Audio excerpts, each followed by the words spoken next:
Génial. Hello tout le monde, j'espère que vous allez bien, bienvenue ou re-bienvenue sur ma chaîne. Je sais pas trop ce que je fais là honnêtement, c'est ultra messy ce qui se passe, je n'étais pas du tout préparé pour ce moment et je suis en train de me rendre compte qu'on voit des choses pas très esthétiques derrière en fond, donc je vais un peu me reculer. Bref, je ne suis absolument pas cadré, rien ne va jusqu'à présent, mais j'aime bien cette énergie d'un peu d'improvisation. Je sais pas trop vers où je vais honnêtement, mais je le fais quand même. Je profite du soleil qui s'en va parce que bon, j'ai pas envie de filmer cette vidéo dans le noir. Enfin bref.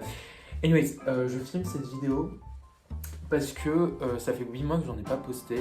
Donc j'ai filmé une seule vidéo sur cette chaîne YouTube et je sais pas, ça fait des mois que j'ai envie de reposter des choses et je le fais pas parce que je sais pas, par manque de temps, par bref, mais ça m'énerve en fait de voir les mois passer sans que je fasse ce qui me donne vraiment envie. Donc j'ai décidé que je ne préparerai rien pour cette vidéo, que je poserai simplement ma caméra et que je commencerai à parler. Donc je vous avoue que je ne sais pas trop de quoi je vais vous parler. Je pensais en fait en montant les escaliers et en posant ma caméra que ça pourrait être sympa de faire une vidéo sur les livres que j'ai envie de lire en ce moment. Mais j'ai pas le temps. Parce que j'arrive bientôt en période d'examen et que ben voilà, je suis en période de révision quoi et ben voilà, je peux pas lire les livres que je veux et ça m'arrive très souvent et c'est beaucoup de frustration et je sais pas et je sais pas. Bref, du coup, ça va sûrement être le thème de cette vidéo. Donc excusez ma verve qui sans doute sera quelque peu dubitative, quelque peu trébuchante, mais je sais pas, je pense que c'est intéressant aussi comme exercice de se lancer. Et voilà, et de parler, et de se laisser un peu rêver sur les couvertures, les quatrièmes de couverture, parler de livres qu'on n'a pas lus. Il me semble qu'il y a quelqu'un, je pense que c'est Pierre Bayard, qui a écrit un bouquin qui s'appelle « Comment parler des livres qu'on n'a pas lus ». Et c'est un livre que bien sûr je n'ai pas lu, que encore une fois j'ai envie de lire, mais que je ne lis pas, que je n'ai pas le temps de lire, ou que je ne prends pas le temps de lire. Et je trouve ça intéressant. Donc finalement aujourd'hui ce sera une vidéo autour de cet exercice-là, à savoir le fait de parler de livres qu'on n'a pas lus.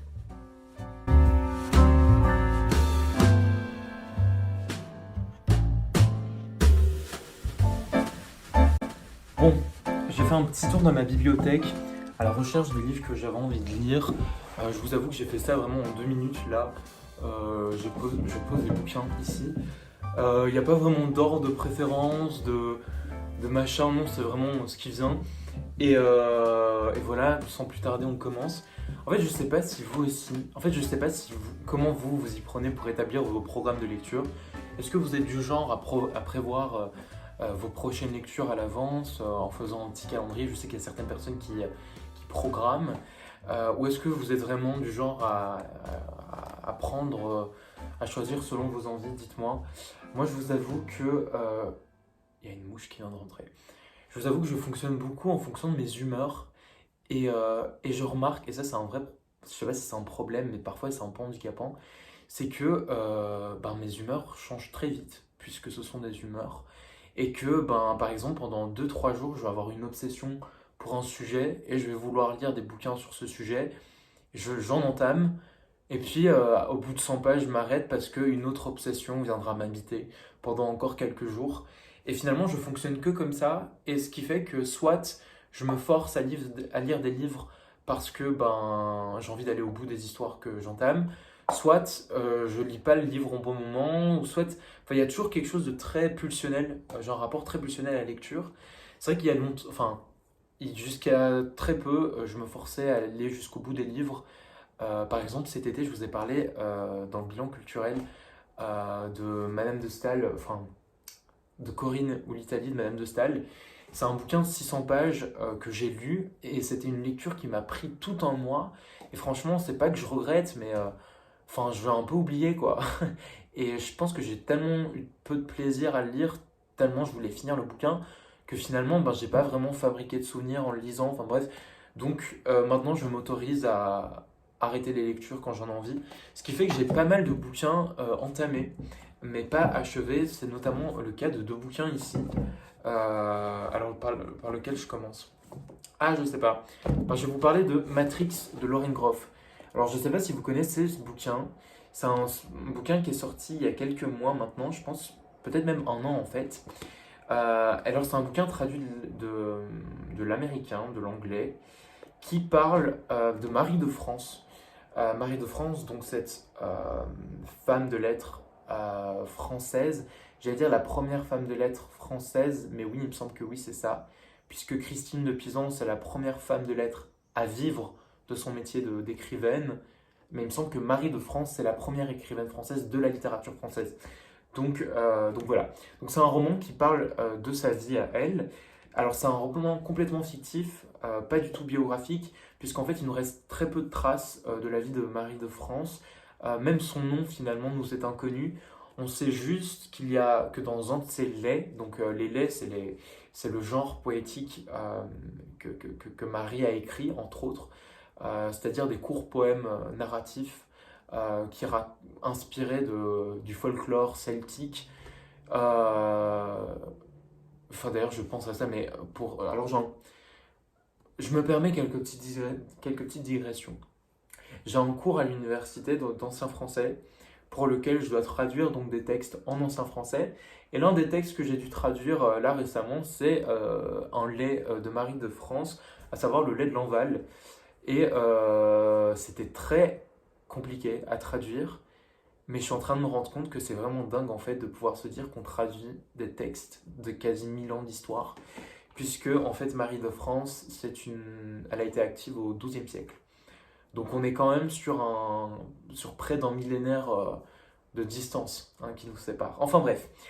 Donc Lorraine Groff décide de parler de Marie de France, mais mais vraiment se permet vraiment une liberté folle en termes de fiction, puisque c'est complètement fictif. Il n'y a que le siècle et la zone géographique qui est fidèle, mais l'histoire est complètement inventée. Donc en fait, on va suivre Marie de France qui va devenir à la tête d'une abbaye.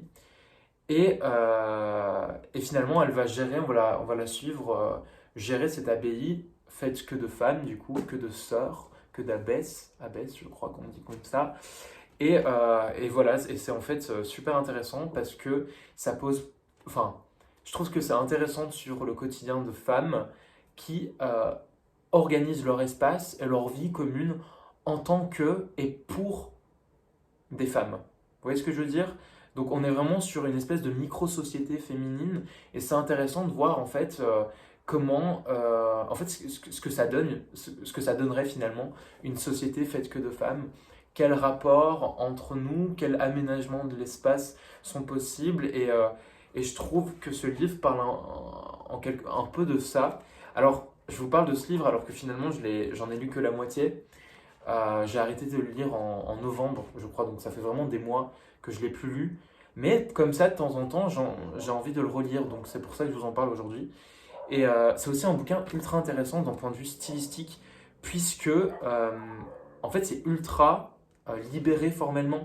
Il n'y a aucune contrainte et par exemple en termes de ponctuation, on a des phrases qui vont faire toute une page entière, mais qui d'un coup passent d'une énonciation directe à une narration, d'un locuteur en tu à un locuteur. Enfin, c'est ultra bizarre. Je sais pas si je peux vous donner un exemple. Je sais pas, en vrai, voilà, bon, j'ai vraiment ouvert la première page. Je vous la lis. Marie est réveillée par Wevois, grande masse sombre devant elle, et puis une douleur dans les genoux, car celle-ci lui donne des coups de sabot en lui disant de se lever. Paresseuse, lève-toi, grand allié, géniarde et fragile, c'est l'heure des matines, debout, debout, debout, prieur, imposteur de bâtarde ingrate, émacié, extravagantesque, au cœur obscur et au sang bleu, debout, debout, debout, la magistrat ne décèle aucun amour de Dieu au sein du cœur corrompu de Marie, mais elle le sèmera de force, ou la fille périra sans avoir eu l'absolution. Girl. Vous voyez un peu le style. Donc franchement, c'est complètement dingo. Et c'est génial en fait. Et c'est génial de lire d'autres choses avec un style ultra libéré,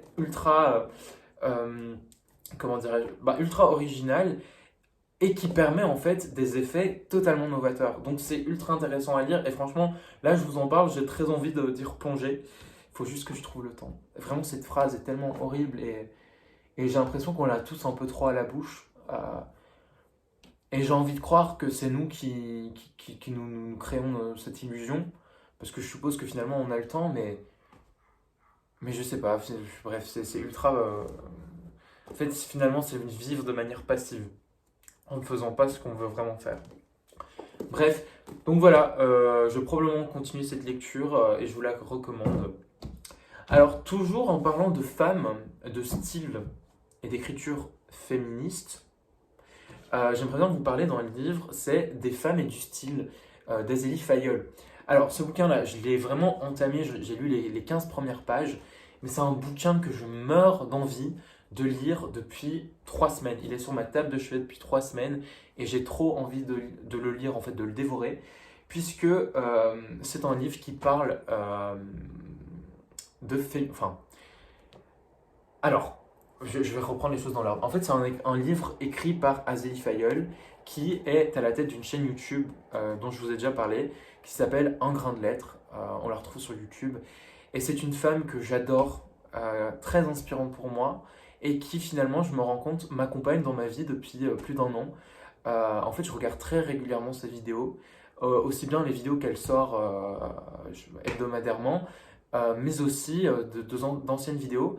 Et je remarque que c'est aussi en quelque sorte enfin, elle me donne plein d'idées, vraiment plein d'idées. Elle me donne plein de références, et même en termes de recherche, en termes de réflexion personnelle, ben, elle me fournit plein de pistes, mais sans le savoir finalement. Mais je suppose que inconsciemment, c'est aussi ça qu'elle cherche avec ses vidéos.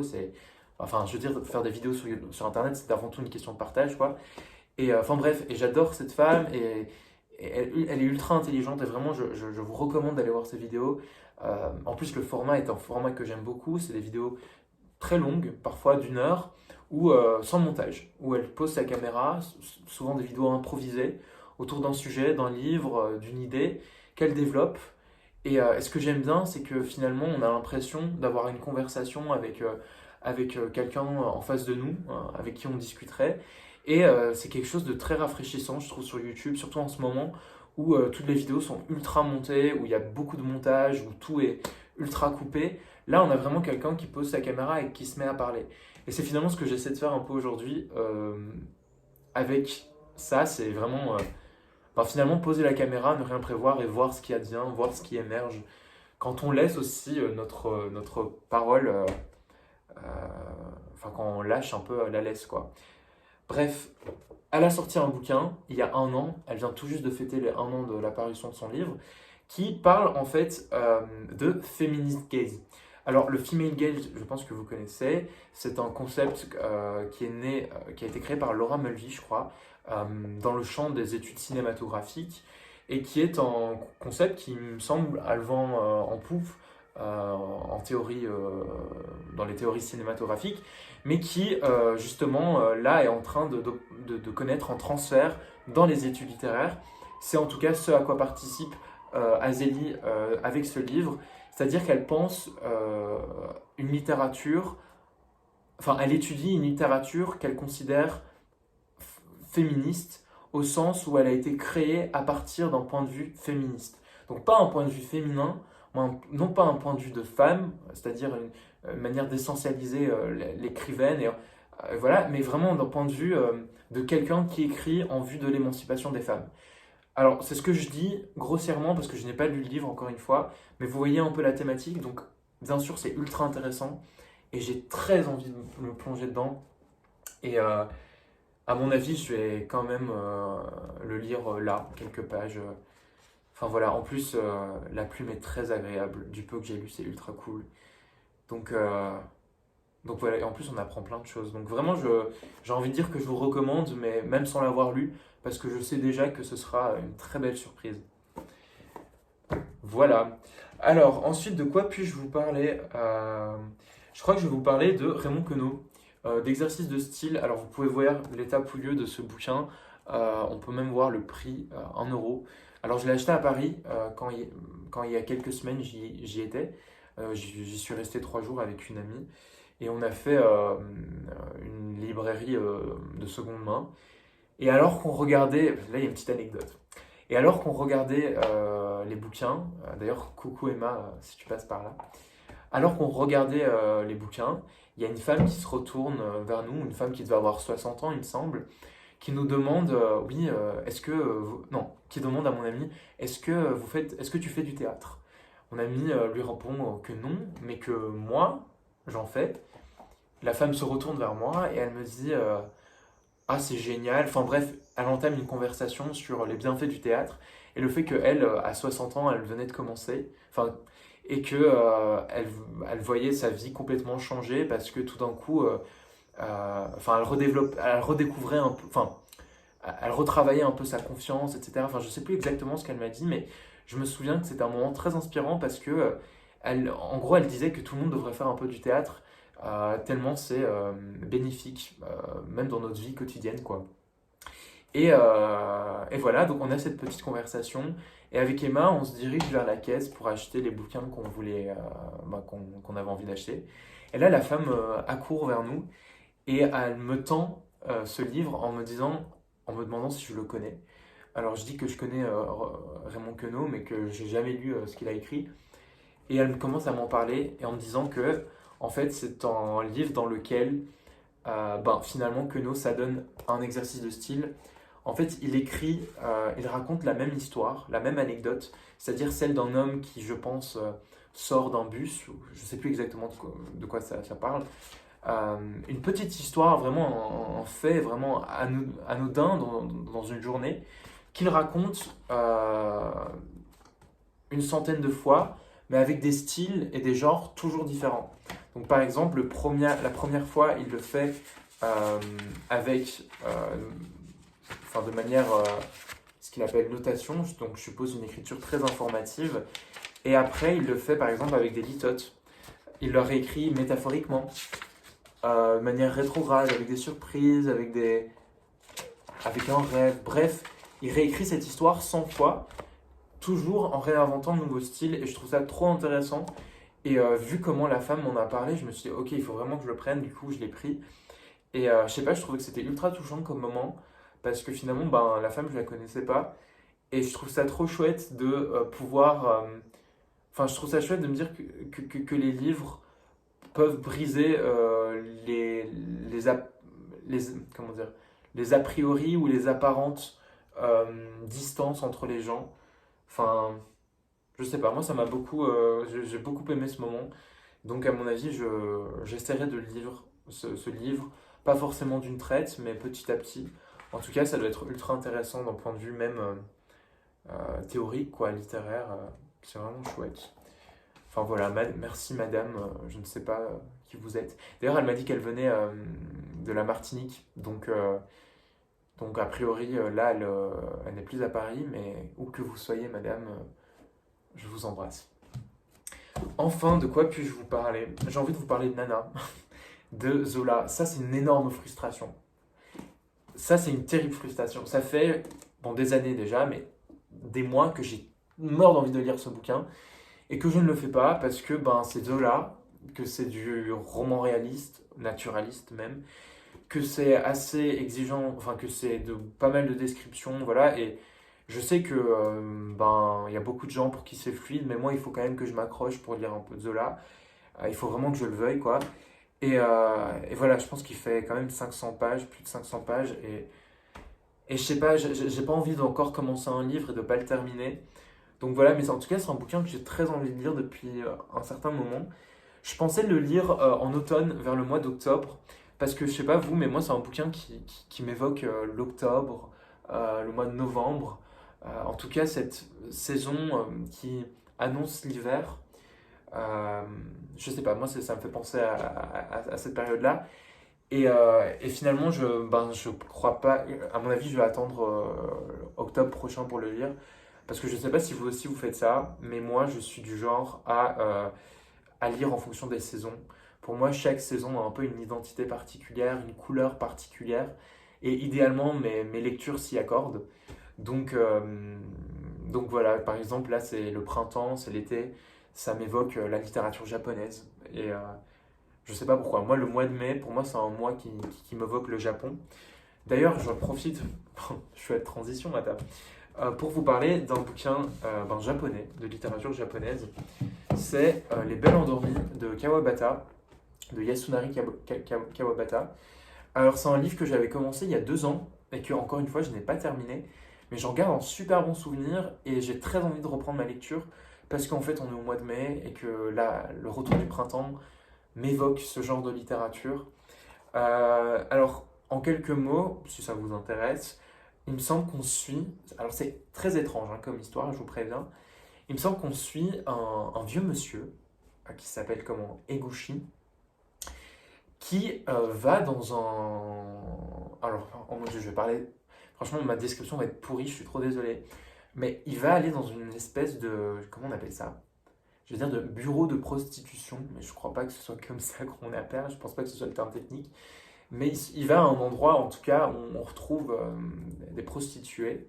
Et en fait, il s'enferme dans une salle avec une femme. En fait, pardon, c'est un bureau de prostitution. Enfin, si ça se trouve, c'est pas des prostituées, mais en fait, c'est des femmes, en tout cas endormies, qui ont, qu'on livre à des hommes dans des pièces. Donc, c'est-à-dire que les hommes louent des femmes et des pièces pendant quelques heures, peut-être une nuit, avec justement ces femmes endormies. Et donc, on va suivre ce vieil homme, Eguchi, qui va donc rencontrer cette femme endormie, cette belle endormie. Alors je pense que je suis en train de décorcher totalement l'histoire, si ça se trouve ça parle pas de ça, mais j'ai juste ça en tête, donc la preuve il faut vraiment que je replonge dans cette histoire pour, euh, pour m'en rappeler quoi. Mais, euh, mais je trouve ça intriguant comme histoire et il me semble que Kawabata est aussi prix Nobel de littérature, donc enfin je sais pas, beaucoup de raisons de lire ce livre, surtout en ce moment, en mois de mai. Donc je sais pas si vous le connaissez, en tout cas si vous le connaissez, n'hésitez pas à m'en parler dans les commentaires. Franchement c'est chouette, ça pourrait être vraiment cool si on pouvait un peu communiquer dans les commentaires. Je dis ça alors que finalement il n'y a personne qui regardera cette vidéo, mais s'il y a quelques vues, n'hésitez pas à commenter, notamment si vous me connaissez dans la vraie vie, parce que je crois qu'il y a certaines personnes qui me connaissent là, qui sont en train de regarder cette vidéo. Donc n'hésitez pas à dire hi dans les commentaires. Bref, voilà, est-ce que j'arrête la vidéo ou pas? Je sais pas. Il me reste, j'avais encore sélectionné 2 3 livres. Est-ce que c'est vraiment pertinent? Je vais peut-être vous parler de ce livre-là pour terminer. Ça s'appelle Féerie générale d'Emmanuel Pierrer. C'est un livre que, pareil, j'ai acheté d'occasion à Paris et que j'ai commencé là en ce moment, enfin que je lis un peu en ce moment, et qui, pareil, me donne trop envie, qui a été évoqué par ma prof, donc Justine Hupp, qui a écrit pardon, pas du tout, cet essai, La littérature embarquée, qui est un livre dont je pourrais en fait vous parler aussi dans cette vidéo, c'est génial, il était justement là, mais c'est un livre qui m'a suivi pendant tout mon mois de mars, et que je n'ai pas fini non plus, donc vraiment il a totalement sa place dans cette vidéo, mais c'est un livre en fait dans lequel Justine Hupp, comment dire, analyse la littérature contemporaine et les potentialités et les potentielles politisations de cette littérature contemporaine à partir d'un concept qui me semble qu'elle forge, ou en tout cas qu'elle reprend, notamment à des théoriciens marxistes qui relisent Pascal, à savoir celui de littérature embarquée. Alors c'est très compliqué de parler de ce livre parce que je le trouve très complexe, mais j'adorerais vous en parler dans une vidéo dédiée. Donc à mon avis je vais faire ça, j'en ai avoir l'idée. Mais donc ça parle, pour faire bref, de littérature politique, de littérature et politique aujourd'hui. Et c'est ultra intéressant et à mon avis je vais vous en parler dans une prochaine vidéo. En plus c'est fait par ma prof que j'adore, Madame Hupp. Je vous aime beaucoup. Voilà, bref. Vous ne regarderez pas cette vidéo, j'espère en tout cas, parce que je suis gênant.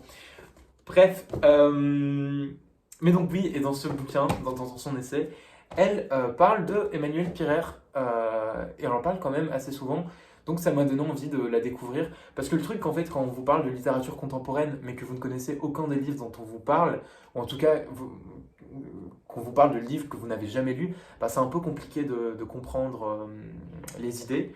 Donc je me suis dit que ça pouvait être pas mal en termes de complémentarité de lire un des livres dont elle parle là-dedans. Surtout qu'il s'agit d'un livre qui parle apparemment de mondialisation, de...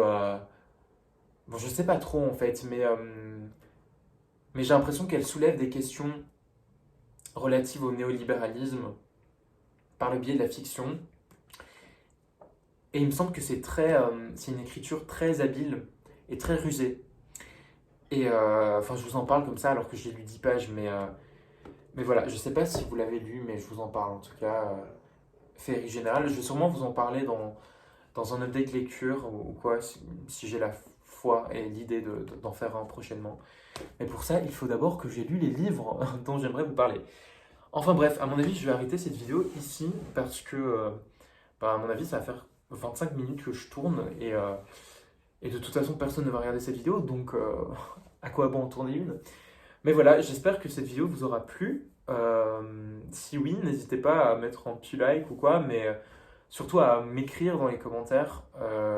J'ai très envie de faire quelque chose avec cette chaîne YouTube. Ça fait des années que je suis un fan de YouTube et que j'ai envie de faire des vidéos sur YouTube. J'en faisais il y a 10 ans sur des vidéos de cartes Pokémon en fait, pour vous dire vrai. J'ouvrais des boosters Pokémon sur YouTube, voilà, bref. Mais donc j'ai une longue histoire avec YouTube et une longue histoire au fond conflictuelle ou plutôt avortée, non accomplie, puisque c'est une histoire qui toujours peut se résumer par une vidéo que je poste en ayant l'ambition d'en faire plusieurs d'affilée, et finalement non. Finalement c'est pas mal d'essais avortés, et j'ai vraiment envie de faire quelque chose avec cette chaîne YouTube, surtout que j'ai plein d'idées et que j'ai plein de choses dont j'ai très envie de parler. Et si ça peut connecter les gens à travers où que vous soyez dans le monde, ce serait incroyable. Parce que c'est vraiment ça que je cherche avec Internet, c'est trouver des réseaux de connexion, faire des liens et connecter des vies et des expériences de vie, des expériences de lecture, mais des expériences du monde différentes. Et il me semble qu'il nous faut des espaces comme ça, et ça me plairait beaucoup que ma chaîne YouTube en soit un. Donc, où que vous soyez dans le monde, où que vous me regardiez, enfin voilà, n'hésitez pas à vous abonner, à m'écrire dans les commentaires. C'est peut-être le début de quelque chose. En tout cas, je me le souhaite, je nous le souhaite, et voilà. Bref, c'est tout pour cette vidéo. J'espère qu'elle vous a plu, et j'espère à très vite, à très bientôt pour une autre vidéo, un peu plus travaillée, je l'espère, et où je pourrais vous dire que j'ai lu. Sur ce, je vous laisse, prenez soin de vous, et à bientôt!